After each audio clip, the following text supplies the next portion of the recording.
No, I could never fit in that. Never get in that at all. This is more like it. Now, what's the whitest thing you know?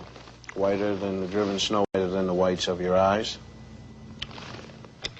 Sugar. Non-integrated, non-black, sweet sugar.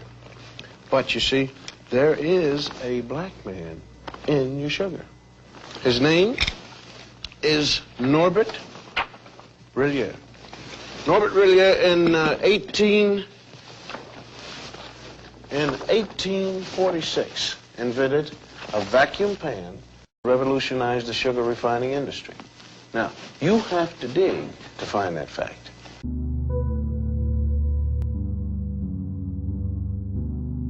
I searched for images of myself in the historic photos of E.T. My assignment was a remix of existing artifacts from the archives. I wanted to write about my people. I wanted to see faces like mine in the historical photos of the campus. Black students like me, black athletes like me. I kept searching.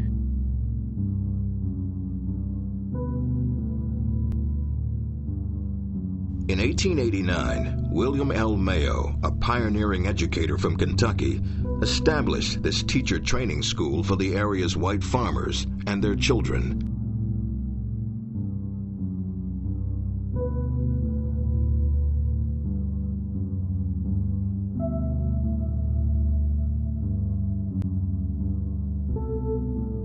Mayo believed no student should be turned away for lack of academic preparation or funds.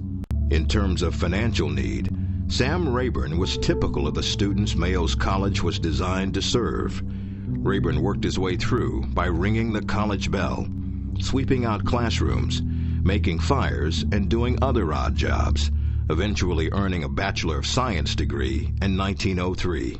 He would go on to study law in Austin, and by 1913 represent this rural district in Washington, D.C.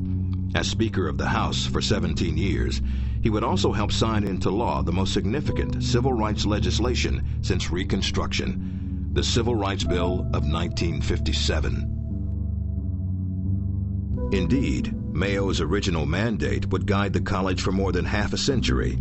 Any person, Mayo insists, in a 1908 college catalog, of whatever age, wealth, or previous advantages, who desired a college education could have one, regardless of their ability to pay.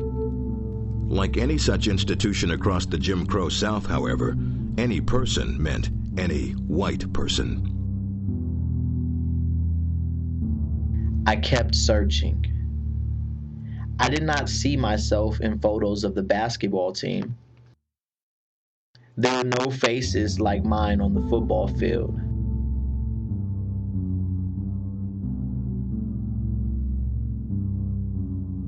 I didn't see myself in the band.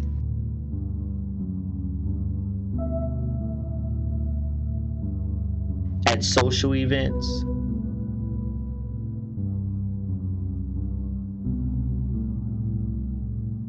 In the classroom.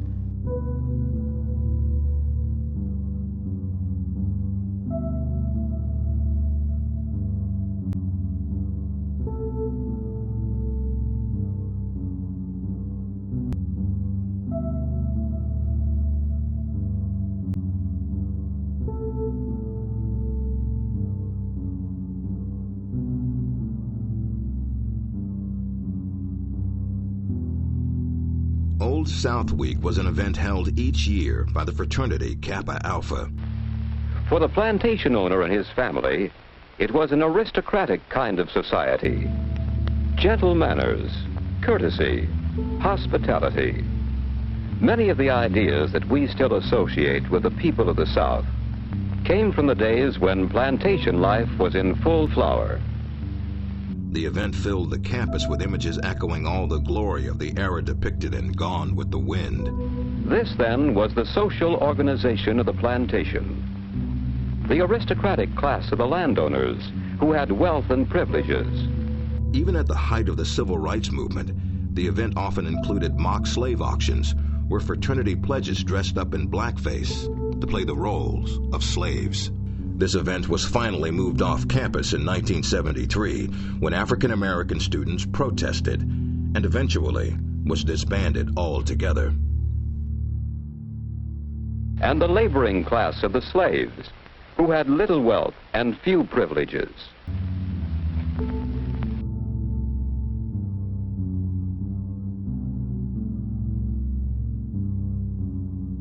Eventually, I found them.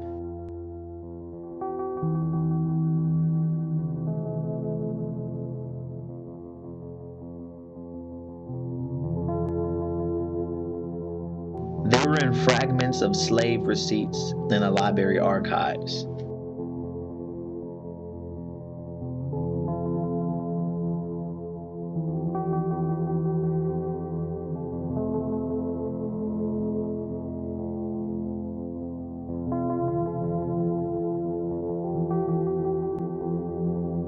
I found them in photos of cane press workers. They were in records of cafeteria workers in the 1930s. In 1937, they were captured in photos of sewing room employees.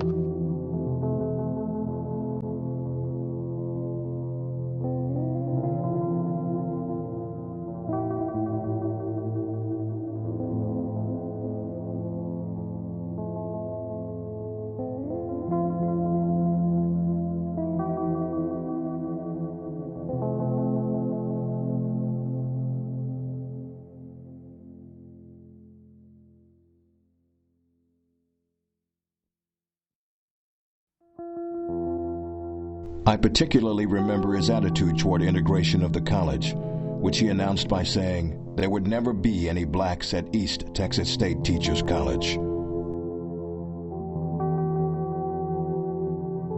Its advocates expected that the Brown decision would cut through the dark years of segregation with laser-like intensity. The resistance, though, was open and determined. At best, the Brown precedent did no more than cast a half light on that resistance, enough to encourage its supporters, but not bright enough to reveal just how long and difficult the road to equal educational opportunity would prove to be. Velma Waters applied for enrollment 4 times before she was finally admitted. As a small child, Velma Waters would walk across the campus of East Texas Teachers College to bring her father his lunch, where he was employed as a laborer on the WPA project.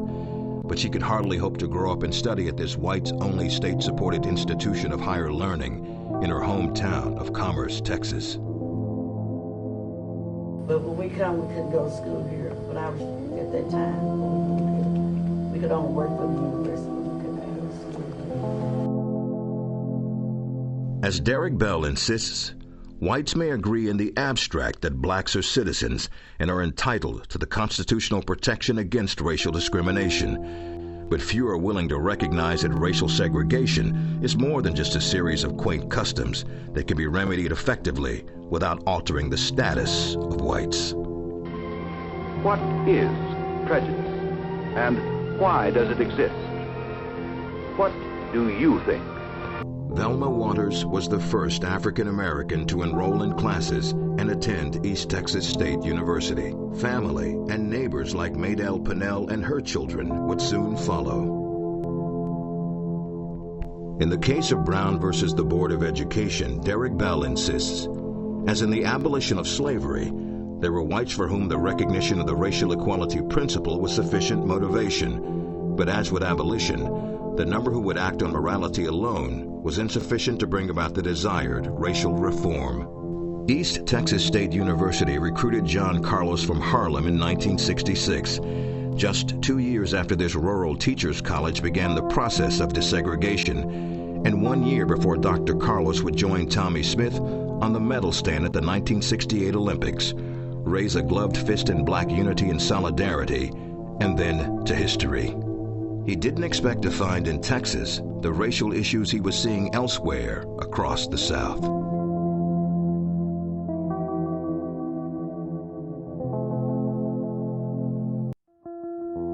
So like when I came down to East Texas State coming out of Harlem, they didn't understand me. You know, they didn't understand what it meant for me to walk to walk off a plane and walk in to see, white restroom, only black restroom, and then walk in the white restroom, look like I could fry some eggs on the floor because it was so clean, and then walk over 25, 30 yards and see the black restroom. There's paper, water, gnats flying around. I said, whoa, I know that's not the way we live, because that's not the way we live in my house. Something is wrong. To hear your name go from Johnny to boy, that word Negro was so close to the other word until I kind of raised up, what you call me, coach? And my wife said, I don't think he called you that. But it's a matter of saying, hey man, it looked like you don't have no respect for me. I'm here to do a service for the school. I wore East Texas State across my chest. It didn't just say State University. It said East Texas State. The key phrase was Texas.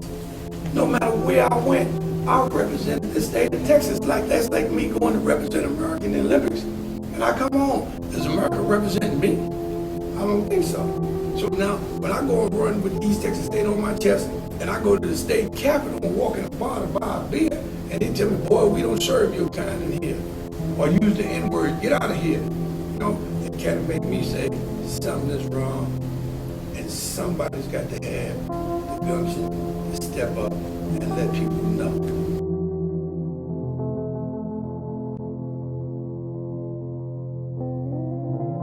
And I found out that some of my co-teammates and co-students didn't like me. And that hurt my heart. I couldn't believe it. They didn't like me. No. My first taste of racism.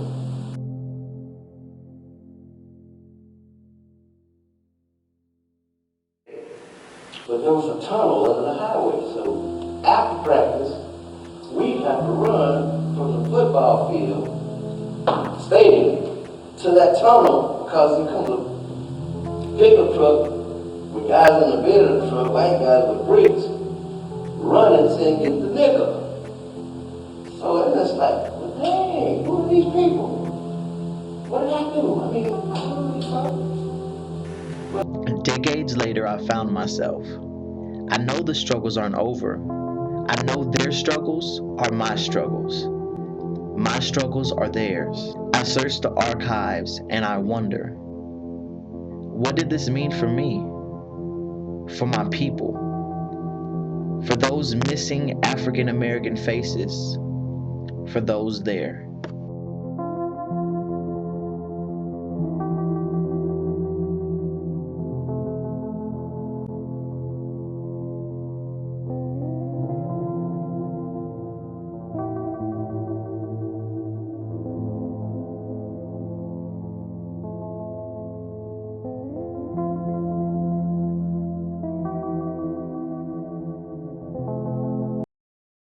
It meant change.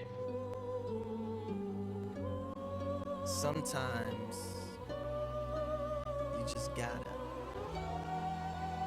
go.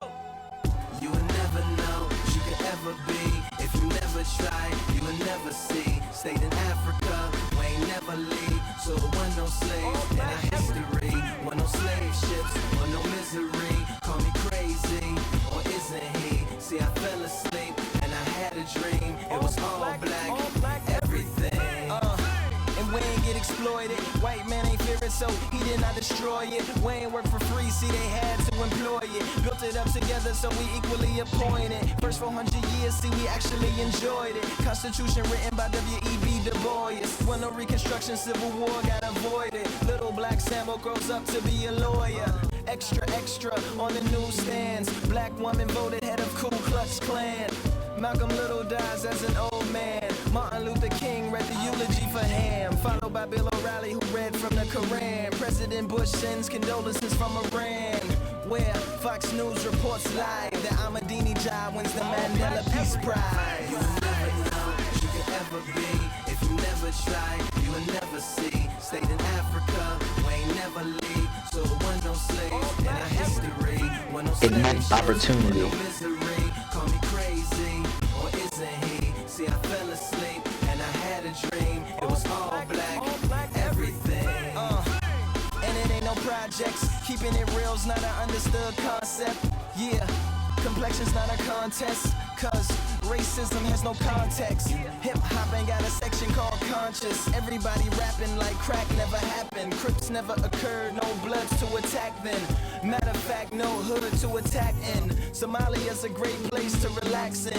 Fred Astaire was the first to do a backspin. The Rat Pack was a cool group of black men that inspired 5 white guys called the Jacksons. Eminem fitted in, but then again he inspired a black rapper trying to mimic him. Everything. And that's who really rose up out of Michigan. A sign of white rapper by the name of 50 Cent. You will never know what you could ever be. If you never try, you will never see. Stayed in Africa, we ain't never leave. So it wasn't no slaves in our history. Wasn't no slave ships.